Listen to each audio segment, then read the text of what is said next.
La prière. La Bible dit que les chrétiens doivent combattre avec beaucoup d'armes. Ephésiens 6 nous montre beaucoup d'armes que les chrétiens doivent combattre avec. Les casques du salut, l'épée de l'esprit, les ailes de l'évangile, la cuirasse de la justice, les boucliers de la foi, la ceinture de vérité. Et de toutes ces armes, la Bible dit que la prière est la plus grande arme que les chrétiens puissent avoir. Alléluia. La Bible ne dit jamais que la prière est la seule arme qu'un chrétien doit avoir. Mais la prière, c'est l'arme la plus puissante. Frère Branham dit que la prière, c'est la bombe atomique. Mais il regrette quand il dit que Albert Einstein, le savant, quand il a étudié sur la relativité restreinte, Frère Branham dit que Albert Einstein a découvert la formule de l'éternité. Il pouvait faire beaucoup d'exploits avec cette formule. Mais malheureusement, Albert Einstein a fait une légère application. Aujourd'hui, l'église est comme Albert Einstein. Elle a découvert la puissance qui change le monde. L'église a découvert la puissance qui change les circonstances. La clé qui change même la volonté de Dieu. Qui fait même en arrière le plan de Dieu. C'est quoi cette clé? C'est la prière. Elle est connue par les chrétiens. Ses résultats sont connus. Les gens ont utilisé dans le passé la prière. Mais aujourd'hui, les chrétiens qui savent tout sur la prière, mais ne prient pas. Ils font une légère application comme Albert Einstein avait fait une grande découverte, mais il n'a pas appliqué cela. Alléluia. Nous avons aujourd'hui la chose qui peut changer le monde. Nous avons aujourd'hui la chose qui peut faire en arrière la volonté de Dieu, qui change même la volonté de Dieu. Le Dieu tout-puissant, le Dieu fort, le Dieu que personne ne peut toucher, le Dieu qui est l'omniprésent, l'omnipotent. Mais les genoux d'un chrétien, même les plus faibles, peuvent changer la volonté de Dieu. C'est cette arme qui est la prière. Est-ce que nous prions? Est-ce que nous avons encore la vie de prière? Est-ce que nous avons encore les soucis de venir à Dieu? Le diable aujourd'hui a inventé beaucoup de distractions dans la vie des chrétiens. Instagram, TikTok, Facebook, YouTube, ainsi que toutes ces choses-là. C'est pourquoi? Pour qu'on puisse perdre le temps de prier. Mes frères et sœurs, nous devons prier. Nous devons revenir à Dieu. Si tu as besoin d'avoir le temps de prier, tu dois les soutirer dans les Facebook, dans les temps de causerie inutiles, dans les promenades, dans des choses que nous sommes en train de faire qui ne constituent rien pour notre vie chrétienne. La prière, elle est oubliée par les chrétiens. Aujourd'hui, nous nous concentrons sur nos programmes. Aujourd'hui, nous nous concentrons sur notre art rhétorique, notre stratégie humaine. Mais les apôtres, avant de faire n'importe quoi, ils restaient d'abord dans la prière, jusqu'à ce qu'ils soient convaincus que Dieu est devant nous dans cette affaire. Alléluia. L'histoire du réveil nous montre même que quand Dieu était descendu dans sa puissance, les gens ne préparaient même pas les prédications. Il n'y avait même pas de thème, parce qu'on ne pouvait pas précéder l'Esprit de Dieu. Les gens allaient sous la conviction de l'Esprit que le message d'aujourd'hui, c'est le Saint-Esprit qui va le donner. Parce que c'était les gens qui étaient imbibés de la présence de Dieu. Imbibés de la présence de Dieu. Frère Branham dit que la prière, c'est la route vers le calvaire. La prière, c'est la clé de toutes choses. La prière, c'est un acte de foi. Car ne peut prier que celui qui a la foi. Celui qui croit que Dieu va l'écouter. Celui qui croit que quand je parle au vide, quand je regarde au ciel, il y a un Dieu surnaturel, il y a un Dieu tout-puissant qui écoute ma prière et il va m'exaucer. Sans la foi, vous ne pouvez pas prier. Sans la foi, vous ne pouvez pas faire un jeûne long. Sans la foi, vous ne pouvez pas aller même dans les veillées de prière. Sans la foi, vous ne pouvez jamais monter même sur une montagne pour aller prier. Parce que vous ne croyez pas que Dieu va exaucer. Mais Dieu exauce et écoute vos prières. Alléluia. Et parlant des heures de la prière, Frère Branham nous dit qu'il faut prier à 9 heures. Il faut prier à 12 heures. Il faut prier à 15 heures. Pourquoi? Parce que ce sont les heures que Dieu avait données à Israël pour lui offrir des offrandes. Dans l'ancienne alliance, quand on offrait les offrandes, on donnait à Dieu des boucs, des taureaux, des tourterelles, même des farines. On les offrait à Dieu pour le pardon du péché, pour les remerciements. Il y avait beaucoup de rituels que Dieu avait donnés dans l'ancienne alliance. Et Dieu avait donné à Moïse des heures précises. Ce sont ces heures-là qu'on doit prier. Même étant déjà dans la nouvelle alliance, Frère Branham dit qu'il ne faut pas oublier ces heures. Chaque jour à 9 heures, ouvrez votre Bible. Mettez vos mains sur la Bible ou sur votre cœur. Priez le Seigneur. À 12 heures, priez le Seigneur. À 15 heures, priez le Seigneur. Mais qui prie aujourd'hui, mes frères et sœurs? Voilà pourquoi même Élie a attendu à l'heure de la présentation de l'offrande. C'était quand? À 15 heures. Pour qu'il puisse appeler le feu afin que le feu descende. Il a laissé le prophète Débar faire beaucoup de choses. Des démonstrations, des choses charnelles qu'il pouvait faire parce qu'il n'avait pas le véritable Dieu. Mais il a attendu l'heure de la présentation de l'offrande pour aller offrir devant le Seigneur. Et il y a un grand mystère que Frère Branham nous a révélé aujourd'hui, la prière des 3 heures du matin. Madame dit qu'à 3 h du matin, les esprits démoniaques sont apaisés. À 3 h du matin, c'est le temps qu'Israël allait ramasser la manne.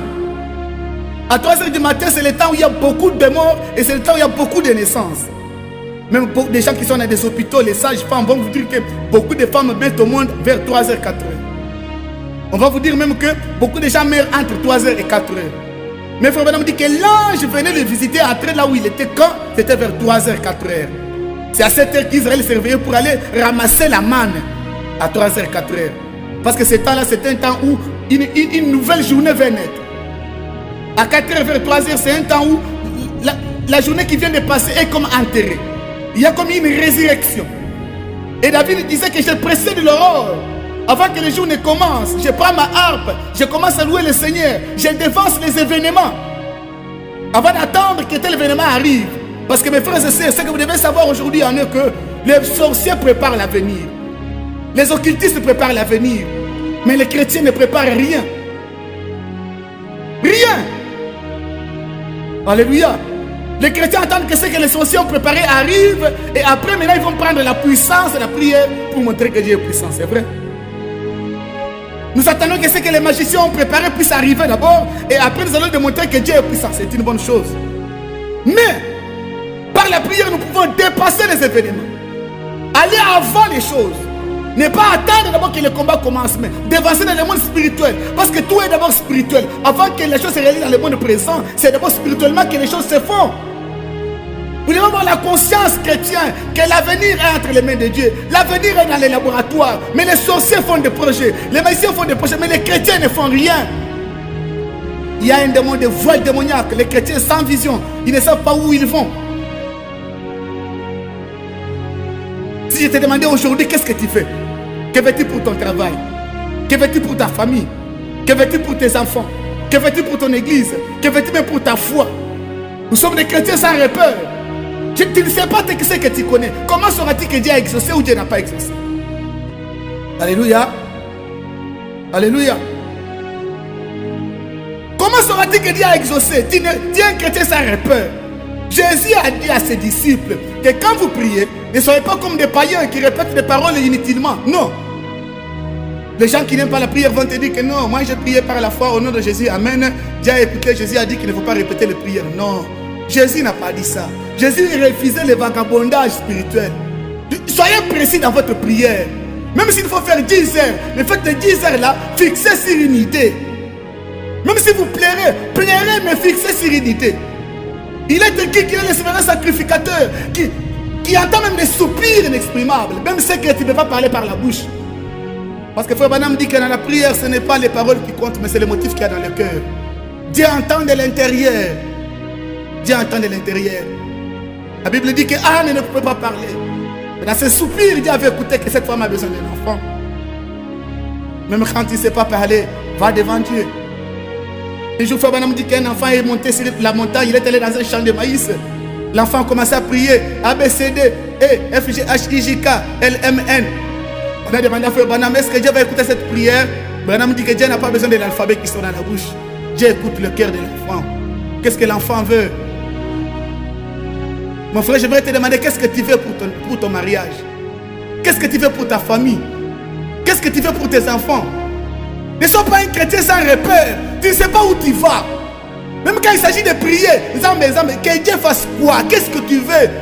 Voilà pourquoi certains chrétiens font des plans. Ils écrivent dans des agendas. Cette année, j'ai besoin de telle chose. Arriver à tel niveau de foi. J'ai besoin de ça, de ça, de ça. Il aura maintenant l'esprit localisé. Il aura les cibles.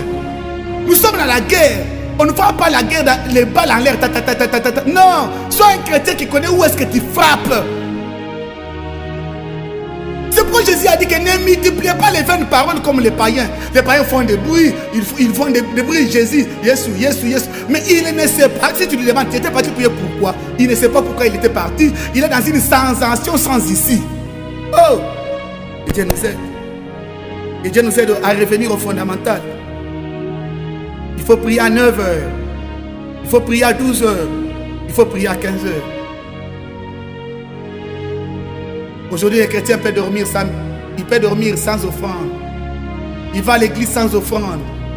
Mais il ne peut pas dormir sans mégabytes dans les téléphones. Quand c'est déjà 15h, 14h, il fait l'effort pour charger son téléphone, pour qu'il ne manque pas l'énergie la nuit, pour aller sur Facebook, pour aller sur TikTok, pour aller sur YouTube. Et nous nous demandons pourquoi nous ne voyons pas les choses que les apôtres faisaient. Les apôtres étaient imbibés dans la prière. L'église est née dans la prière. La Pentecôte est venue dans la prière. L'église est venue dans la prière. Il n'y a pas de chrétien sans la vie de prière, mes frères et sœurs. Écoutez-moi. Un jour, Branham a posé la question à quelqu'un. Es-tu chrétien? Il a dit oui. Branham dit que c'est le signe que tu dois prier plus que n'importe qui dans ce monde. Si Jésus, lui qui était Dieu, le Tout-Puissant, il passait des temps dans la prière. Quand il est nous aujourd'hui, qui sommes des hommes nés dans les péchés, qui avons trouvé la grâce devant lui, qu'est-ce que nous faisons tout? Nous faisons tout, mais jamais se souvenir de Dieu. Alléluia. Alléluia. C'est le temps de prier. C'est le temps de revenir à Dieu. Tu dois être capable de revenir au Seigneur. Il n'y a pas un don de prière. Il n'y a pas un don de jeûne. Tout le monde qui jeûne s'efforce, mes frères. Tout le monde qui prie, c'est toi, les frères là, lui prie beaucoup. Lui, c'est un serviteur de Dieu. Tout le monde, même nous les serviteurs de Dieu, ça nous fait mal. Les genoux nous font mal. Des fois, tu entends la chair te dire, ah, tu as exagéré. Nous nous forçons. Tout le monde qui prie là s'efforce, frère. Il n'y a pas quelqu'un qui a le don de prier. Tout le monde qui prie, c'est une discipline qui s'est donnée. Tu dois aussi t'efforcer. Ils sont aussi des hommes, ils sont aussi des douleurs, des sensations. Alléluia. Ta relation avec Dieu ne doit pas être l'excuse pour prier. Les promesses que Dieu t'a faites ne sont pas une excuse pour prier. Moi, Dieu m'avait fait la promesse, Dieu m'a fait l'alliance que quand tu seras, quand tu feras. Même Moïse avait des alliances. Jésus lui-même qui était Dieu. Les apôtres ont fait des promesses, je serai avec vous. Mais ce n'est pas parce que Dieu a dit qu'il sera avec toi que tu ne dois pas prier. Les chrétiens doivent prier pour garder l'esprit vivant en lui. Pour garder sa relation. Ce sont les charnels qui disent que non, moi je n'irai pas prier parce que j'ai déjà l'argent, j'ai des magasins. Tu es un homme charnel, tu es une femme charnelle, tu n'as pas encore compris la vie chrétienne. On ne prie pas parce qu'on a besoin des choses, mais pour garder notre relation avec notre mari. C'est l'intimité avec le Seigneur. Oh, moi j'ai déjà tout. Quand tu iras en ville, tu verras des gens qui ont presque tout ce que toi tu dis. Tu te trouveras d'abord que tu n'as jamais été béni. Et ce que tu appelles bénédiction, ce n'est que ce sont des choses éphémères que tu es en train d'expérimenter. Mais ces gens-là peuvent abandonner des magasins, des chaînes de magasins, abandonner des entreprises et venir à genoux pour prier. Mais toi qui es homme charnel, toi qui penses que non, on prie pour avoir l'argent, pour avoir du travail, pour avoir les mariages, tu vas te demander, mais pourquoi lui va encore prier? Oui, il va prier parce que c'est un chrétien. Il va prier parce que c'est un chrétien, mon frère. La prière doit être un éveil, au-delà des heures, des disciplines et de tout ça. Nous, on ne prie pas comme l'islam. Les gens de l'islam, ils jeûnent chaque année, ils ont leur jeûne. C'est comme un rituel. Mais dans la vie chrétienne, on n'a pas de rituel. Tout s'est fait sur base de l'amour du Seigneur. C'est pourquoi tu ne peux pas dire à Dieu, j'avais jeûné l'année passée, cette année, je ne peux pas, parce que non, tout s'est fait au niveau de l'amour pour Dieu. Même si j'ai prié hier, il n'y a eu rien. Je n'ai pas d'abord aimé Dieu parce qu'il donne, mais parce qu'il est mort à la croix pour moi. Il a donné sa vie pour moi. Il a versé son sang pour moi. Et il m'a promis la vie éternelle. Je dois garder les rendez-vous avec lui chaque jour. Je dois l'appeler, un texto, un voice. Seigneur, comment tu vas? Seigneur, comment ce matin? Comme quelqu'un qui t'a promis le travail. Tu vas chaque jour les rappeler. Bonjour papa, comment ça va? Tout ça pourquoi? Parce qu'il a promis qu'il va t'engager. Alléluia. Si nous disons qu'il faut garder les relations avec les gens qui nous engagent, qui donnent des travaux, les gens qui vont nous recommander, mais le Dieu Tout-Puissant qui t'a promis la nouvelle Jérusalem,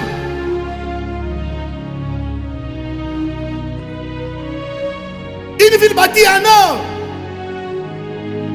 tu ne peux même pas lui dire bonjour Jésus. Seigneur, comment tu vas? Pourquoi tu ne peux pas être comme les autres chrétiens qui disent, ah, ça fait longtemps que je n'ai pas prié, je sens la soif de Dieu.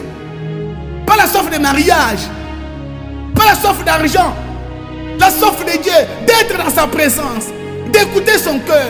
Ah, actuellement Dieu ne me parle pas. C'est ça un chrétien. Je vous ai dit mes frères et sœurs, que la vie chrétienne ce n'est pas une religion, c'est une relation de l'homme avec Dieu. Au-delà d'aller à l'église, au-delà d'être prédicateur comme je prêche, la Bible dit, Dieu était en Christ réconcilier le monde avec lui-même. Et le monde c'est toi. C'est moi le bon. Les soucis de Dieu, que tu puisses revenir à lui, qu'il ait une relation personnelle avec toi. Alléluia. Tu dois revenir à Dieu, mais pas à l'église. Tu ne dois pas revenir à l'église. L'église, c'est une école. L'église nous amène seulement à connaître le véritable. Nous allons apprendre sur Dieu. On nous explique le salut. Mais la vie chrétienne, c'est entre toi et Christ. Et si tu n'as pas encore trouvé cette relation personnelle avec Christ, c'est le temps de revenir à Dieu. S'il faut aller aux eaux de baptême, rentre aux eaux de baptême, mon frère. Ne te contente pas par des rituels. J'ai été baptisé, j'ai des années, j'ai fait ceci, j'ai fait ça. Est-ce que tu es déjà réconcilié avec Dieu? Est-ce que Dieu parle à ton cœur? La vie chrétienne est une relation, mes frères et sœurs. Si je suis ami à Kaïko, si je suis ami à Lumière, je dois sentir que Lumière Mikolo Azar Kanda vraiment. Il est en colère parce que je l'avais dit telle chose. Quand tellement mon ami là ne me visite pas, je pars un peu le voir. Ça fait longtemps, mon cher, on ne s'est pas vu. C'est ça même avec Christ. Même si tu n'as pas un don de vision, un don de prophétie, mais dans ton cœur, tu dois sentir l'amour du Seigneur. L'apôtre Paul dit que l'Esprit de Dieu convainc mon esprit que je suis enfant de Dieu. Je suis enfant de Dieu. Dieu doit parler à ton cœur, la conscience qui est en toi. Sinon, tu es quelqu'un qui est déjà divorcé avec le Seigneur, soit tu n'as jamais même rencontré. Si aujourd'hui on pouvait fermer nos églises, si tu pouvais rester le seul chrétien sur la terre, si ici à moi qu'on pouvait te laisser toi le seul chrétien, quel sera l'avenir du christianisme? Quel sera l'avenir du christianisme, mon frère? Laissez un sorcier parmi les enfants, il va les ensorceler. Après une année, vous aurez des sorciers enrôlés. Mais aujourd'hui, laissez un chrétien parmi les païens, il va devenir païen. Il va devenir païen. Un chrétien sans influence. Un chrétien sans influence. Laissez-le parmi les païens pendant 2 mois, 3 mois. Il n'est pas paroquite, il deviendra païen. Parce que quoi? Il a la connaissance de la vérité, mais il n'a pas ce qui fait la force. Il n'a pas de vertu. Il n'a pas de puissance en lui. Quoi? Il a oublié la source. La formule qui change toute la vie de prière.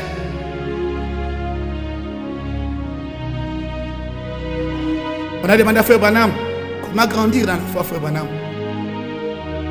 Frère Branham a dit, priez beaucoup et lisez beaucoup. Pour les hommes de foi. Récemment, je lisais l'histoire de Seymour, l'homme que Dieu a utilisé dans les réveils de la rue d'Azusa Street. Billy Graham, Oral Robert, Alonso Allen, Jack Owe, Moody, Sankey, Knox, John Wesley. Tous ces gens, ce sont les gens qui sont nés dans la prière. Tous les grands ministères que vous voyez là, mes frères, Dieu ne fait pas de favoritisme. Dieu n'est pas le Dieu des blancs, Dieu n'est pas le Dieu des noirs. Il est le Dieu de tout homme qui a la foi en lui. Lisez l'histoire de William Branham. Comment il est devenu ce qu'il est devenu? C'est la prière. Jésus est mort pour nous tous, mais pour devenir comme Christ, il faut persévérer. Tu dois grandir dans la lumière. Aujourd'hui, ça c'est le démon n'est pas parti. Oui, il n'est pas parti. Ce n'est pas que Jésus n'est pas puissant. Mais c'est toi qui es encore enfant. Tu dois grandir dans la lumière. On ne peut pas prendre une torche pour éclairer un stade de martyrs. Même le stade d'iniquité ici, on ne peut pas l'éclairer avec une torche. Bien que la torche soit la lumière, il faut un projecteur. Tu dois grandir en lumière. Aussi longtemps que le démon s'agrandit, tu dois grandir en lumière. L'apôtre Paul dit, nous ne combattons pas contre la chair et le sang, mais contre les esprits méchants. Alléluia.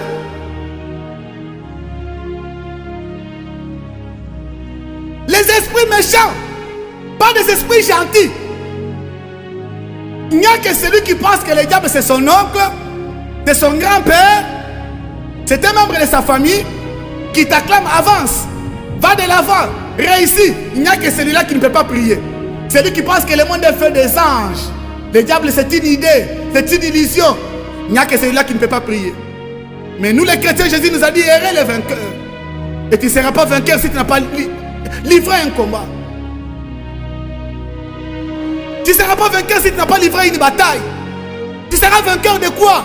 Qu'est-ce que tu as vaincu? Et quand on est dans les combats, il y a des armes, il y a des canifs, il y a des cordes, il y a tout, il y a des flèches. Et la prière est l'arme la plus puissante.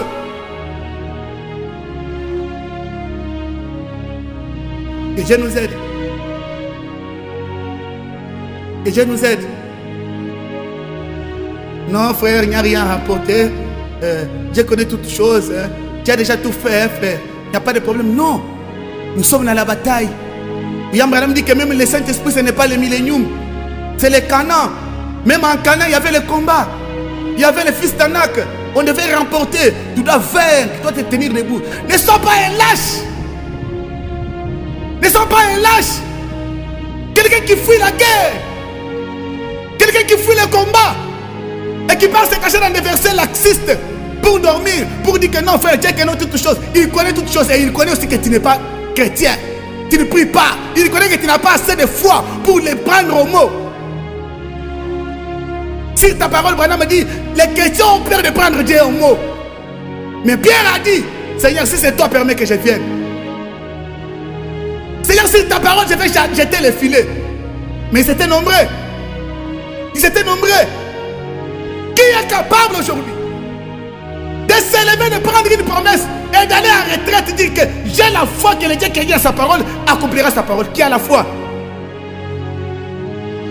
Et si tu as la foi, montre-moi ta vie de prière. Pas des choses que nous faisons à l'église. Abraham dit qu'à l'église, les prières sont écoutées parce que le temps est limité. La véritable vie de prière, c'est dans ta chambre. Là où il n'y a pas les diacres. Là où il n'y a pas quelqu'un qui peut te surveiller. C'est là où il y a la véritable vie chrétienne. Dans la profondeur de la sincérité de ton cœur. Dans les lieux cachés. C'est là où tu dois nous montrer que tu es un véritable chrétien. Que tu aimes Dieu. Parce que les véritables convictions d'un homme se pratiquent dans les secrets. Alléluia.